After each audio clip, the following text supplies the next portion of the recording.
Yeah, prova, DJ. Questo è un SM7B della Shure. Che bello, suona bene, ma che figata. Faccio un podcast su questo oggi. Parlo di tette. Le tette dell'Arcuri viste dalla Salerno. È un delirio, podcast delirio. Ci sono cose che mi fanno pensare. E quando inizio a pensare faccio collegamenti e diventa un delirio. Quindi in questo podcast, delirante, voglio entrare in dettagli del mio mestiere che spesso non sono raccontati. No, non sono cose peccaminose, ma essere consapevoli è una necessità per chiunque, quindi oggi ti accendo la consapevolezza di un lato del mio mestiere. No, non parlo esattamente di tette. Il mio pubblico, secondo i dati dei robot, quelli di Google, è prettamente maschile. Potrebbe essere un dato falsato perché uno si identifica come uomo su Google, che ne sa Google. Comunque non significa che gli interessino necessariamente le tette. Certo, anche le ragazze interessano è roba loro. Infatti qui ne parlo urbi et orbe. Non faccio distinzioni. Se sei qui per farti le pippe, sei cascato male. Sarò misogino nella trattazione? No, si tratta di una iperbole politicamente scorretta alla faccia di tutti ben pensanti. Che poi, se dici tette, sei vietato ai minori. Ma se usi uno sparatutto puoi giocarci, ammazzare tutti. Cosa strana, un infante si è appena staccato da quelle di mamma, quindi per lui è solo un nutrimento. Il male negli occhi di chi guarda e nelle orecchie di chi ascolta. Sarà capitato anche a te che persone ti dicessero «Ti ho sentito alla radio!» oppure «Ho visto quel film e l'amico del protagonista lo doppiavi tu». Tu non eri in radio e non hai doppiato quel film. O magari ti ho visto ieri in Piazza Maggiore, mentre tu eri in Nepal. Chi è che va in giro con la mia faccia? Ma restando sulla voce, mia madre, che dovrebbe riconoscere la mia voce con i tappi nelle orecchie dentro un treno pieno di sassi che scarrozza su un binario in una salita piena di dossi, ecco mi scambia per 1000 altri, non mi riconosce mai. C'è da esplorare la psicologia del mestiere per approfondire cause ed effetti. La questione ha un solco profondo. Ma facciamo un passo indietro. Qualche tempo fa, un'agenzia con cui lavoro da anni mi manda un file dicendomi che avrei dovuto leggere il testo seguendo lo stile dello speaker di cui mi avevano allegato il file d'esempio, perché era piaciuto tanto al suo cliente. Ci credo. Ero io, ho fatto finta di niente, sì. È che a volte mi piace vincere facile. E la cosa si è ripetuta qualche volta negli anni, anche con altre agenzie e clienti, una volta addirittura su Bodalgo. Può accadere su quei siti lì perché gli astanti sono molto distratti. L'ultimo caso è di pochi giorni fa, una correzione sul doppiaggio di un filmato. Ma in quel caso la voce da correggere non era la mia, non ero io. Mi somigliava, sì, ma caspita, non ero affatto io e non sarebbe stato né etico né possibile fare una correzione. Mi faccio pagare per correggere il file di un altro collega? No. Comunque questa cosa mi ha fatto pensare. E in un momento di meditazione serale stavo guardando Jeremy Clarkson, che ha fatto un nuovo format. Dopo Top Gear si è messo a fare il pastore. Non un pastore, ma un pastore. Beh... Sì, certo, tutti e due i pastori, quello con la Bibbia e il vincastro e quello col cane hanno entrambi le pecorelle, ma in un caso fanno beh e nell'altro no, almeno credo. Insomma, fa il contadino per Amazon. Il belare delle pecore lo trovo curioso. Se sapessero articolare consonanti e vocali sarebbero un bel parlare, magari saremmo pure costretti a pagargli i diritti per l'uso della lana e del latte. Sai, non so che direbbero, ma hanno voci molto intense e profonde. Si distinguono pecore da agnelli, per il tono che varia, ma non so se riusciresti a distinguere un belato dall'altro, insomma dare un nome alla pecorella, non senza frequentarle un po', imparando a riconoscere Beatrice da Simonetta, dalla voce, oppure Arnaldo da Geremia, voci profonde. L'equivoco accade anche con i tratti somatici delle varie razze umane che popolano la Terra. Noi fatichiamo a scriminare giapponesi da vietnamiti o cinesi. Per noi tutti uguali sono. Ah, eppure loro hanno le stesse difficoltà, che ti credi? No, non fra di loro, con noi, italiani e spagnoli, tedeschi e austriaci, francesi e polacchi, americani e scozzesi, russi e rumeni, greci e macedoni. Caspita. Adesso capisco. Ecco perché si dice moglie buoi dei paesi tuoi. Ma sì, se tua moglie è giapponese ti becca in atteggiamenti compromettenti con una signora vietnamita, come fai a spiegarle che non ti eri accorto dello scambio? Cara, Kiri! Le pecore, dicevo, quando belano hanno tutte la stessa voce. Così, quando noi si bela al microfono convinti che la nostra voce sia unica e riconoscibile, potrebbe essere che ci sbagliamo. In particolare quando adottiamo il tono fesso dello speaker, quel classico modo di parlare che tutti imparano a scuola e poi affettatamente atteggiano davanti ad ogni microfono. Lo spot, il documentario, il doppiaggio di Max. Insomma, devono fare delle pause per il sync in assenza di un adattamento labiale dello script. È una questione tecnica, di Max sono costretti a fare così. La Callas la confondi? Sì, porca vacca! La Callas la confondi con la Tebaldi.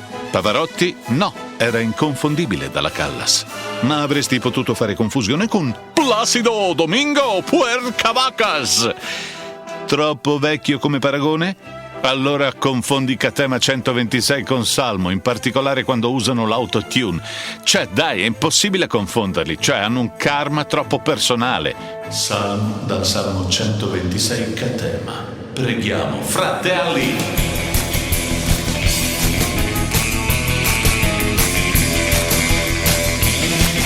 Le pecore sono confondibili una con l'altra. Le soprano gorgheggiano, i tenori tenoreggiano, i rapper rimeggiano bastonando l'italiano come le squadracce fasciste ai tempi di Benito e vengono confusi dalle masse. Certo, se conosci le pecore, se frequenti i rapper e ti sei sparato tutte le compilation del canto lirico, per te non sarà così. Se li conosci, li riconosci. Quasi sempre. Generalizzo. Psicologia della cuffia. Detta così sembra una cosa grossa, da accademia, da università. Però quando lavoriamo al microfono, in particolare quando cerchiamo di ispirarci a qualche suono celebre, tendiamo a sentire quel suono, nella cuffia. Ma quel suono si sovrappone al nostro recitato direttamente nella testa e ci dà l'impressione di essere noi a produrlo. Nel doppiaggio, quando i novizi mandano provini, spesso inviano scene celebri e imitano il doppiatore. In realtà si dovrebbe doppiare la scena utilizzando la lingua originale e al massimo imitare l'attore originale per il doppiaggio, non il doppiatore. Parlando di cuffie, alcune sono molto incentrate sui bassi e li pompano a dismisura. Quelle creano una falsa voce tra orecchio e cervello. L'ascolto con le cuffie è spesso falsa. Un ascolto estremamente controllato e gonfiato dalle cuffie che carichiamo su frequenze basse si aggiungono al suono che già l'orecchio percepisce dall'interno del corpo e si somma e ti allontana dalla realtà. Questo suono falsato viene memorizzato e il cervello trasformerà la propria voce in un suono che non corrisponde a ciò che gli altri in realtà sentono.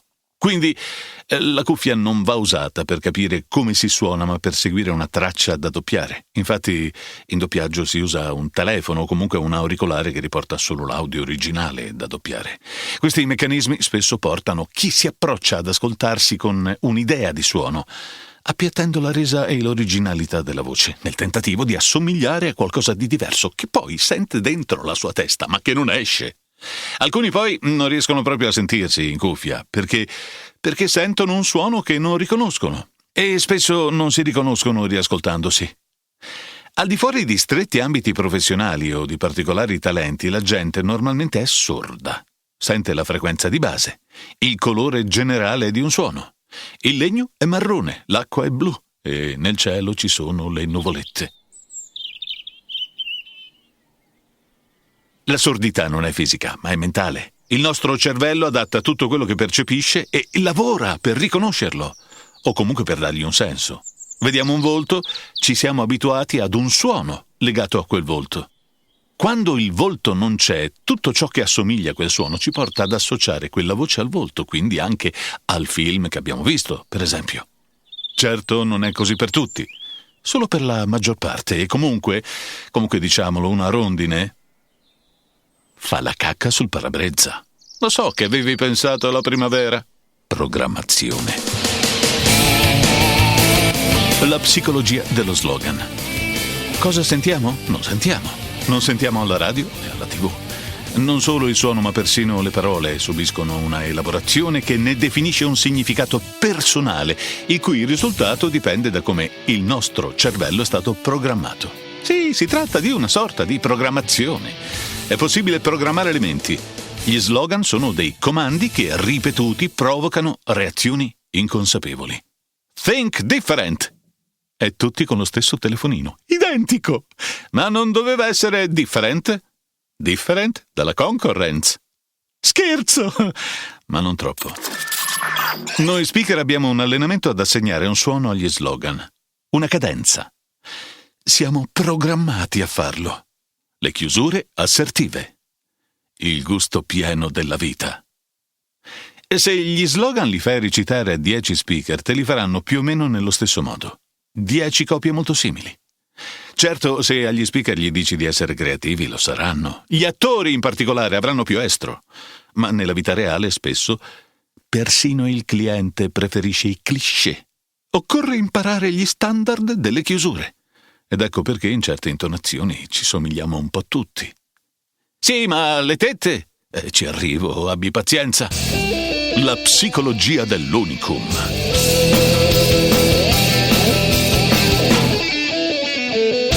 Qualche tempo fa io e 2 uomini che non conosco, ma con cui facciamo un trio a questo punto, siamo stati beatamente confusi all'interno di un confronto con i miei colleghi di chat.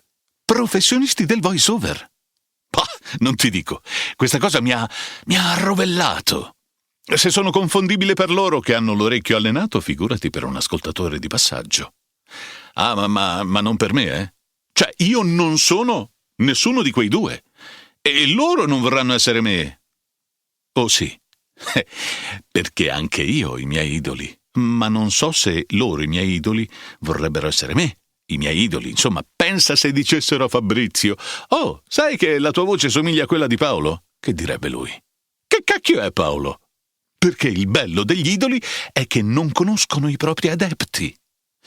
Quindi posso io essere a mia volta il riferimento per qualcuno? Ah, sicuramente, sono perfino bello dentro. E magari quei 2 mi stavano imitando. Caspita, che trip! Ma che forse tutti e 3 abbiamo gli stessi idoli e veneriamo gli stessi giganti del mondo della voce e quindi recitiamo lo stesso mantra? Potrebbe anche essere questa. O siamo davvero unici e somiglianti così per caso. Scopro che in certe occasioni siamo come i bicchierini di carta del caffè. Belli pieni di roba buona quando escono dal distributore automatico, da avercene sempre una scorta. Finito il caffè, però, il bicchierino vola nel cestino dei rifiuti. Tanto ce ne sono altri 1000 di bicchierini e sembrano tutti uguali. Siamo forse intercambiabili? Come Dick York, il primo marito di Vita da strega, la serie TV, non la conosci? Quando se ne andò dalla serie televisiva famosissima, Dick York venne sostituito da Dick Sargent e nessuno se ne accorse nemmeno. Dick York e Dick Sargent. I Dick sono forse tutti uguali? L'ha capita qualcuno questa?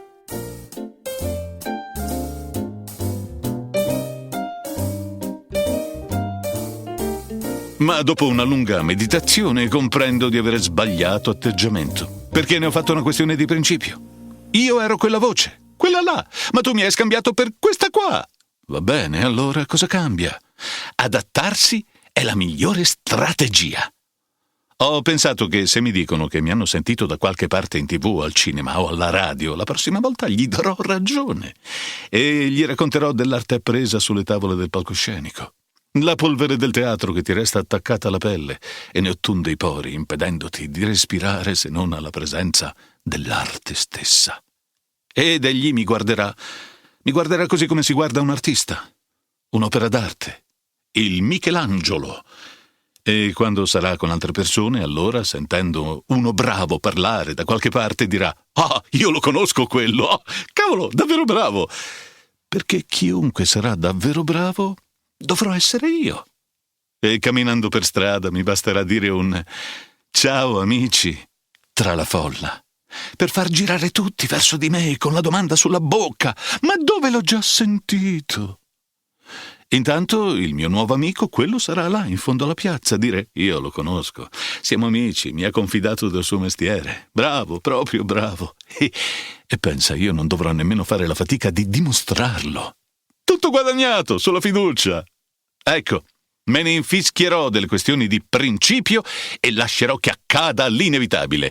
Somiglio così tanto a quelli più celebri che verrò confuso con loro al punto da farne parte, come il solco è parte di un bel seno prosperoso. Il vuoto che sta tra due grossi ripieni. Protagonista della scollatura, il vuoto tra le dune. Togli il vuoto e resta il nulla, io sarò l'equilibrio. Un giorno sarò sul palco con Fabrizio alla mia destra e Nisim alla mia sinistra. Io lì, nel mezzo, il vuoto che fa perdere il fiato. No, ma sul serio, insomma, io so che suona strano e che sembra opportunismo di bassa lega, eppure mi chiedevo: se la gente di Sabrina Salerno avesse mandato per sbaglio le tette di Manuela Arcuri a un produttore, cioè le foto, chiaramente, che faresti se tu fossi la Salerno quando il produttore ti chiama? Buongiorno, signorina Salerno, ho ricevuto la foto dal suo agente e mi servono le sue tette per il mio film. Cosa fai? Gli dici: non sono le mie? Ah, parti, smolli la scollatura e vai sul set.